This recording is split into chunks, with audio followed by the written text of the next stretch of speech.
It's Friday, January 17, and this is your Barbados Today Evening News Update. Our top story. Investigations are continuing into the grim discovery of a partially decomposed body of a male that was recovered from the bottom of a cliff today. Acting Inspector, Police Public Relations Officer Rodney Innes spoke to reporters at Concept Base St John, where the body was transported. Today being Friday the 17th of January 2020.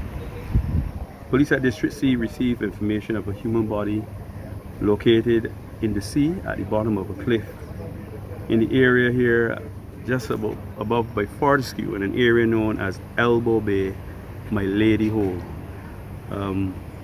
Police arrived at the scene, and having confirmed the sighting, we had to engage the services of the Barbados Coast Guard and again our police marine unit to retrieve that body and transport it here to the jetty at Concept Bay, where further investigations are being carried out. What we can say is the body is that of an adult male, is partially decomposed and in a state where it cannot be easily identified. We are unsure of the race of the person. Police medical doctor arrived earlier, pronounced death officially, and we are asking any person in this area or anywhere around who may have idea or knowledge of what would have occurred, they can contact the District C Police Station at 416-8200 or 8201, or our police emergency at 211. And obviously Crime Stoppers tips.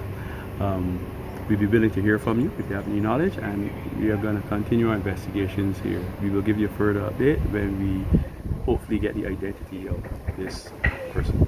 Cleanup operations got underway today at the St Albans Primary School following yesterday's fatal shooting outside the facility. A team of officers from the Barbados Fire Service and the Royal Barbados Police Force were scrubbing the bloodstained asphalt at Tailgate Western St James, where 37-year-old Marlon Holder was gunned down. On the inside, several students and their parents were receiving counselling from a team organized by the Ministry of Education. St James North MP Edmund Hinkson was on hand to provide support to parents and teachers. He made it clear that government would not cover to criminals. The Parliament of Barbados, the Cabinet, the government, this has to do with each and every Barbadian. All of us have to come together to put a stop to what has now gone beyond the ridiculous. Last year it was somebody shooting off in a mall, Sheraton Center, and now you're gone way, way, way beyond what is acceptable, and come at a school, little children, primary school, come into school, teachers, parents, the community around here, and you have no regard whatsoever of the effect that it will have on them or the sensitivities of the situation. Look, this is a group of 150 young men mainly at the most that want to seek to terrorize Barbados. And we will not tolerate it. We as a people have to put our foot down. In other news this Friday, 13 new buses will be on the road by month end. That's thanks to some 37 former drivers from the Transport Board who signed on to the government's transformation program last year. This morning, the United Transporters Cooperative received $2.5 million in financing from Fund Access. President of the cooperative, Fabian Thorne, praised the Barbados Workers Union and Fund Access for working with the cooperative. He also thanked members for staying the course despite setbacks. Had it not been for the Barbados Workers Union, I don't think we would be here today. I can remember growing up as a child, my grandmother always told me, if you don't know where you are going, any road will take you there. Yes. But I can say today we are here. And thanks to the Barbados Workers Union, we are on the right road. During the ceremony, Small Business Minister Dwight Sutherland indicated that his ministry will be willing to make even more financing available to transportation professionals.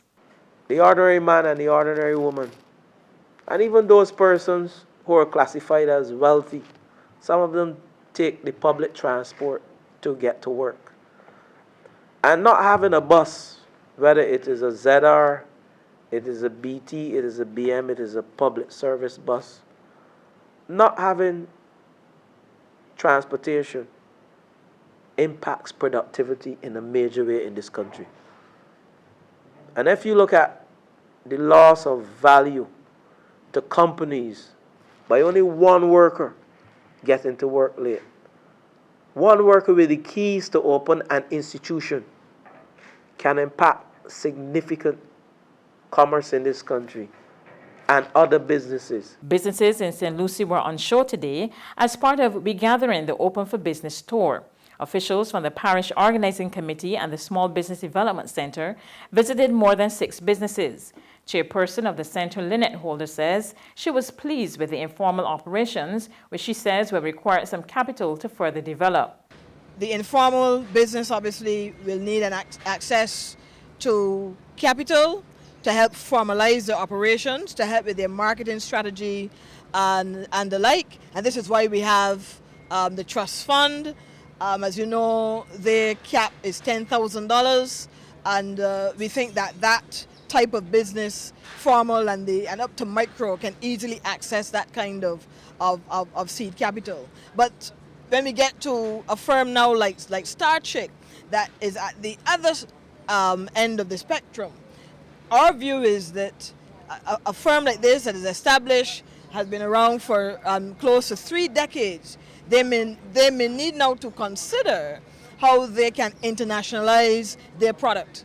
Sales and Distribution Manager of StarChick Limited, Nicole Noel, says she was grateful for the tour, pointing out that it brought a greater level of awareness to the businesses in St. Lucie. People think that St. Lucie doesn't have a lot to offer. People more think that all the big companies are in like Christchurch and St. Michael. People sometimes forget that the best things come from the country. So I would say that yes, the parish needs some more advertising and stuff, and I'm actually glad that they had the regathering, because that gives St. Lucie, and St. Lucie was the first to start off regathering, so that puts St. Lucie in the limelight first, so that gives us the opportunity to be first out, and people will say, well, I didn't know they had such things as St. Lucie. So by that time they get a Christchurch, people already got a taste of St. Lucie in their mouth. There's regional and international news after this short break. Festive Friday at the Bridgetown Night Market at Pelican Craft Center. Kick off the weekend this Friday from 4 p.m. to midnight with loads of food, drinks, and entertainment. Get ready for crop over with the Rhythm Roots Street Parade. Party like it's Kadooman Day on the street around Pelican Village with costume reveler, music, and more. It's Festive Friday. It's Festive Friday at the Bridgetown Night Market at Pelican Village Center from 4 p.m. to midnight. Admission free.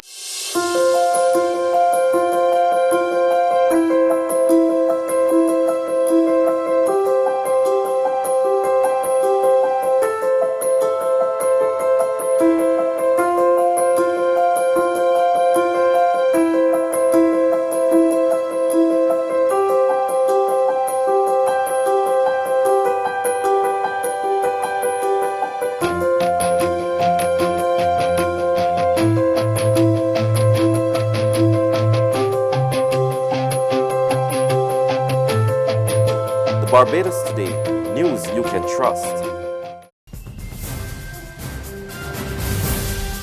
To regional happenings, Jamaica is reporting a decline in joblessness. That's according to the latest data from the Statistical Institute of Jamaica. More in this report from Television Jamaica. Moments ago, the Statistical Institute of Jamaica released some important economic data, and I'll just give you a brief overview of some of the data that was released. Now, with regards to the labor force survey, unemployment rate as at October 2019 stands at 7.2%. That's a decline of 1.5% from October 2018. So the unemployment rate as at October is lower. Now, with regards to trade, I can tell you right off the bat that imports increased and exports fell. The Statistical Institute of Jamaica told me that that's a result of the fallout from the Gisco Alpart plant, which occurred last year. Now, just briefly, we also saw an increase in the inflation figures. That's the consumer price index figures, which went up by 0.5%.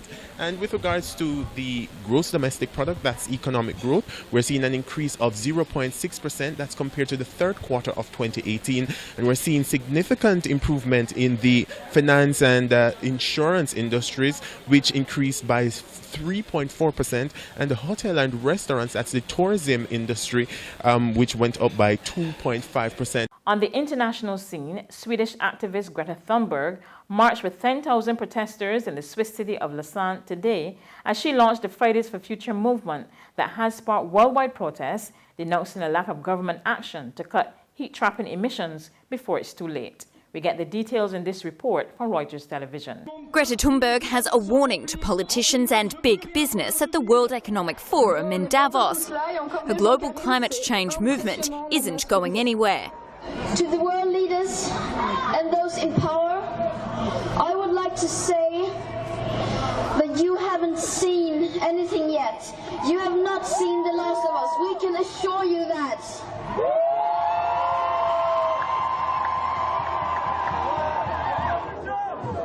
Thunberg was demonstrating in the Swiss city of Lausanne on Friday. A poll of leaders attending the Davos summit showed that for the first time, climate change and environmental destruction top the risks perceived by the global elite at the Swiss ski resort. This year's Davos takes place against a backdrop of some of Australia's worst ever bushfires, which protesters highlighted by dressing as koalas, blaming industries with high carbon emissions for the crisis. Go to Davos with the print of the koalas and make a confrontation to those industries that are causing the climate to change and to create the circumstances where koalas have to leave their home because their house is on fire. That's news, but for the very latest, visit our website at www.barbadostoday.bb. You can also subscribe to our e-paper, email updates, or like us on Facebook, and sign up for our breaking news alerts via WhatsApp. We're also on Azuma Media in bus terminals, as well as Screenplay at supermarkets and gas stations near you. You can also hear us on Mix 96.9 FM and Capital Media HD 99.3 FM.